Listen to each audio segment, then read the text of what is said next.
Assalamualaikum warahmatullahi wabarakatuh. Pada video kali ini saya akan menjelaskan tentang input dari data mining dan beberapa contoh kasusnya.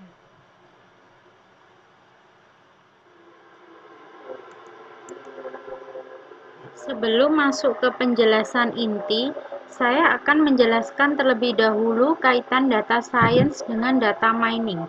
Perhatikan gambar diagram lingkaran yang saling beririsan.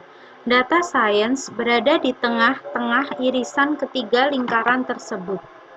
Ternyata, menurut pengertiannya, data science adalah ilmu yang menggabungkan matematika, statistika, dengan ilmu komputer dan memiliki tujuan analisa data atau data analysis dengan mengaplikasikan algoritma tertentu untuk tujuan menggali data atau yang biasa kita kenal dengan data mining. Jadi dapat dipahami bahwa data mining merupakan bagian dari data science yang merupakan gabungan dari beberapa ilmu, salah satunya yaitu machine learning dan statistika. Oke, di video kali ini saya hanya akan membahas sedikit mengenai dua bidang ilmu tersebut, yaitu machine learning dan statistika. Karena dua bidang ilmu ini yang paling dominan berkaitan dengan proses di data mining. Jika ditinjau dari pengertian secara umum, statistika adalah ilmu yang mempelajari tentang cara pengumpulan data, analisis data, interpretasi, serta penarikan kesimpulan. Sedangkan untuk machine learning adalah cabang aplikasi dari artificial intelligence atau kecerdasan buatan yang fokus pada pengembangan suatu sistem yang mampu belajar sendiri tanpa berulang kali diprogram oleh manusia.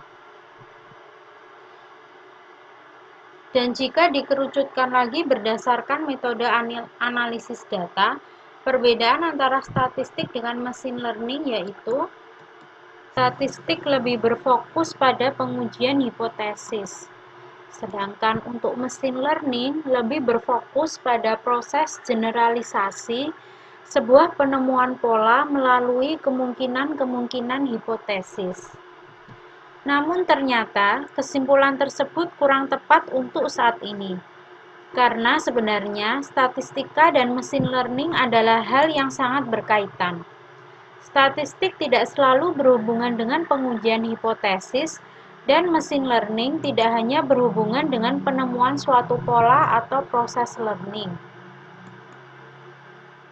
Hal tersebut telah dibuktikan oleh para ilmuwan beberapa tahun yang lalu, yang telah mengkaji hubungan antara machine learning dan statistik. 4 statistikawan atau sebutan untuk orang yang menekuni statistika, Breiman et al. 1984, menerbitkan sebuah buku yang berjudul Classification and Regression Trees pada pertengahan tahun 1980.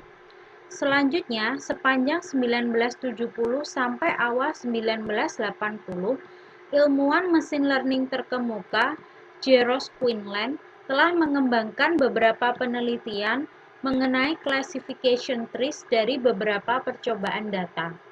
Dua ilmuwan yang berbeda bidang tersebut nyatanya memiliki tujuan yang sama, yaitu menciptakan decision trees analisis dari beberapa percobaan data. Lalu penelitian kedua dengan metode yang sama dari dua ilmuwan dengan bidang yang berbeda juga pernah terjadi beberapa tahun sebelumnya. Metode yang dipakai adalah Nairn-Snakepour untuk klasifikasi. Metode ini merupakan salah satu metode statistik yang telah dikembangkan dan diadaptasi oleh ilmuwan mesin learning yang digunakan untuk melakukan improvisasi performansi klasifikasi dan membuat prosedur lebih efisien secara komputasi. Dari kedua contoh di atas, maka dapat disimpulkan bahwa ilmu statistik sebenarnya merupakan bagian dari machine learning, begitu pula sebaliknya. Lalu, kira-kira analisis seperti apakah decision tree dan Nairn-Snakepour ini? Jika kita ingat kembali, Pada perkuliahan minggu pertama, yaitu proses data mining, maka metode statistika berperan pada proses visualisasi dari data, pemilihan atribut, serta analisis outlier. Sedangkan algoritma mesin learning menggunakan uji statistika untuk membuat rules dan untuk mengkoreksi model apakah terjadi overfitting. Jadi proses di dalam mesin learning pada data mining terdiri dari beberapa proses statistika. Salah satunya dalam penemuan pola dengan memanfaatkan uji statistika yang akan menghasilkan rule. Pengujian statistika juga dipakai untuk memvalidasi rule yang dihasilkan dari mesin learning serta melakukan evaluasi pada algoritma mesin learning. Jadi di sini prosedur statistika juga dipakai untuk mengkoreksi model apakah terjadi overfitting. Kira-kira apakah overfitting itu? Berikutnya saya akan menjelaskan mengenai konsep. Konsep yang dimaksud adalah metode yang akan diproses pada tahapan learning. Metode tersebut adalah keempat metode yang telah saya jelaskan pada pertemuan sebelumnya, yaitu klasifikasi, asosiasi, cluster, serta atribut importance. Keempat metode tersebut harus ditentukan terlebih dahulu sebelum proses awal data mining, yaitu pemilihan data. Karena data yang akan dilakukan analisis juga harus disesuaikan dengan metode atau teknik yang akan dipakai.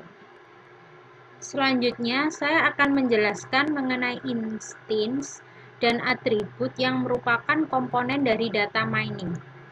Berikut adalah tabel dari weather data. Instance merupakan istilah dalam data mining yang biasa disebut juga dengan observasi, ataupun bahasa ringkasnya adalah jumlah data. Instance pada tabel ini ditandai dengan blok warna biru. Sedangkan outlook, temperatur, sampai dengan humidity merupakan suatu variabel atau pada data mining sering disebut juga dengan atribut. Sehingga tabel data weather ini totalnya memiliki 14 instance dan 5 atribut.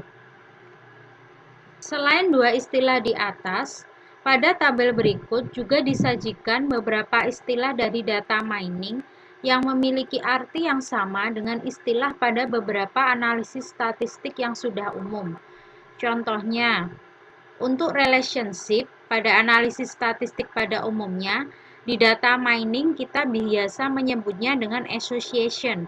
Untuk dependence variable pada beberapa metode analisis yang lain, di data mining kita menyebutnya dengan respon atau put dan seterusnya. Pada kolom ketiga dan keempat terdapat kalimat atau kata dependence dan interdependence analysis, yang mana pada data mining sering disebut supervised dan unsupervised learning. Kira-kira apa ya perbedaan dari keduanya? Silakan beri contoh kasus dari kedua istilah tersebut. Berikutnya adalah tabel dari data weather, namun dengan jenis atribut yang berbeda dari tabel sebelumnya untuk temperatur dan humidity. Perhatikan data pada tabel tersebut untuk atribut outlook, windy, dan play, yang mana bentuk datanya bukan berupa angka. Sehingga data dengan jenis tersebut disebut dengan non-numerik atau kategorikal data. Sedangkan untuk dua atribut yang lain, yaitu temperatur dan humidity, datanya berupa angka. Data dengan tipe tersebut merupakan jenis data numerik. Karena pada tabel ini terdiri dari dua jenis data, yaitu numerik dan non-numerik, sehingga pada contoh di tabel ini merupakan mixed attribute problem. Selanjutnya, selain memiliki jenis data yang berbeda, atribut juga memiliki 4 macam skala data. Ketiga atribut yang berjenis non-numerik, yaitu outlook, windy, dan play, memiliki skala data nominal.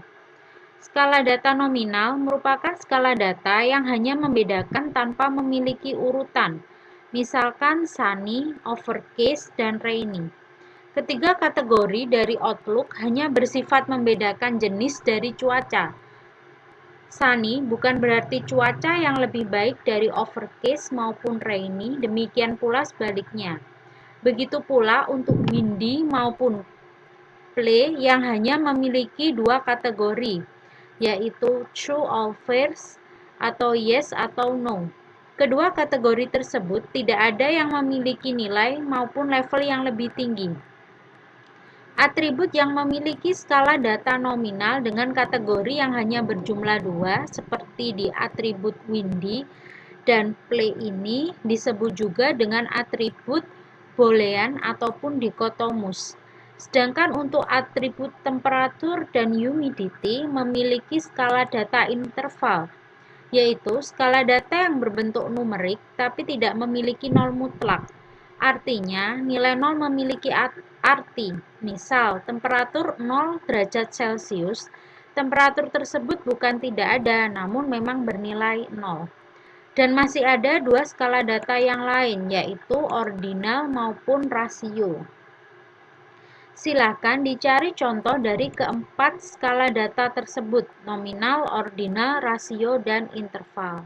Contoh yang terakhir untuk video kali ini adalah data mengenai kesepakatan kontrak Kanadian tahun 1987 sampai dengan 1988. Konsep untuk data ini adalah klasifikasi.